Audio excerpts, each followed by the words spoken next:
I've been going through it.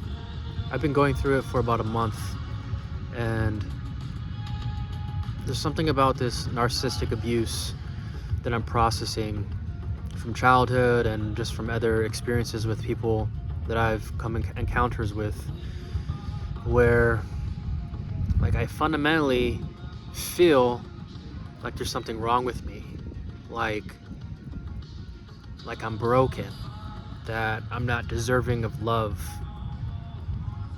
that people shouldn't be able to see me or connect with me because I'm struggling. And that's one of the biggest things that people struggle with narcissistic abuse. So when I go through these somatic experiences, when I start to get in these waves of feeling this way, man, like I feel so, I isolate. I don't reach out to friends because my wounded self feels like I'm being too much, right? It's like, that's the narcissistic abuse.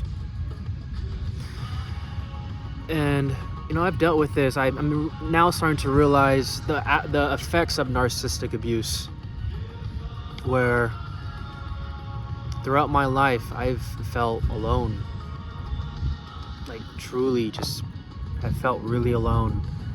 And even when I'm connecting with people or at a social setting, it's like really hard for me to connect. There's always this wall up, and this having these walls up forces me to isolate. And then when I isolate, like I'm struggling alone. And I think that's one of the hardest things for people in this world, is going through a struggle alone and not no one knowing that you're struggling alone, because fundamentally you don't want to be rejected. And it's easy for someone to say like, oh, you're struggling, Justin, why don't you just reach out? But when this is embedded in your nervous system, this is embedded in your belief system, and you've had decades of abuse, years of abuse, or if you had abuse with a partner that was X amount of years, like this stuff is traumatic.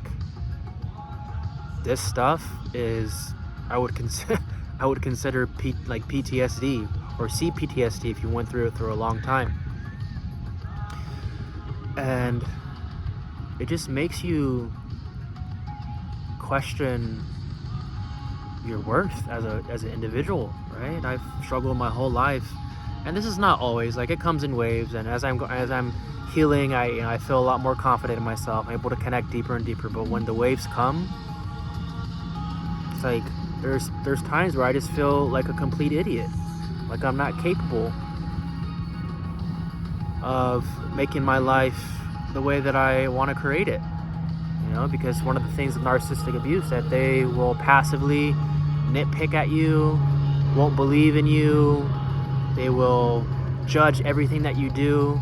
And you feel this, whether it's communicated to you or not, like through energy. Especially if you receive that as a child, this is embedded in your belief system, right? And I've seen people talk online that it takes years and years and years to unravel the twists and the knots of narcissistic abuse. And I'm now starting to come to a realization of like why I've always felt so stuck in my life. And yeah, man, I think there's it comes to a point where you're just tired of struggling and surviving, and you finally get to a point, it's like, man, God, like I totally deserve better than this. And I feel like this isn't talked about more, because narcissists in a bird's eye view are very charming, and they hide very well, and they're like these little ninjas and these little snakes in our society that are kind of running rampant, especially here in Los Angeles. There's a lot of narcissistic tendencies here, a lot of manipulation, a lot of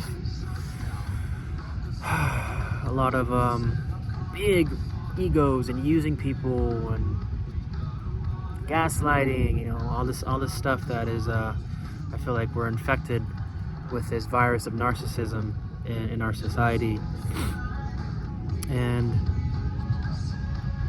yeah, this video is really about just kind of shedding more light around people that, in their struggles with this type of abuse.